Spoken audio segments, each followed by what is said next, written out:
Hello বন্ধুরা, তো আমি আজকে গেছিলাম পার্লারে চুল স্ট্রেটনিং করতে। তো পার্লারে গিয়ে ভিডিও বানাচ্ছিলাম আর পার্লার দিদির সাথে গল্প করছিলাম। আমার চুল ওয়াশ করিয়ে শ্যাম্পু করিয়ে রেখে আর আরেকজনকে করছিল আর আমি এদিকে ভিডিও করছিলাম, মজা করছিলাম পার্লারে সবার সাথে। খুব এদিকে আমার হয়ে গেছে, আবার আমাকে চুল স্ট্রেটনিং করছে আর আমি ভিডিও করে যাচ্ছি।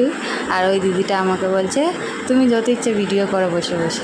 আবার আমাকে যখন আমার যখন মাথায় ওই যে পার্মানেন্ট যেটা দেয় ওইটার জন্য আবার আমাকে লাস্ট এইটা করিয়ে দিচ্ছে। তো আমি আবার ওই দিদিটাকে ওইদিকে ধরেছে বলে আমি এদিকে বসে বসে ভিডিও করছি। ঠিক আমার চুল শুকনো করছে, আমি আবার বলছি। আর তারপরে বাড়িতে এসে আমি এটাকে দেখছি যে কেমন হয়েছে পিছনে, আর দেখে আমার খুবই ভালো লাগছে। চলো টাটা বাই, তোমরা সবাই ভালো থাকো। কেমন হয়েছে ভিডিওটা কমেন্ট করে জানিও।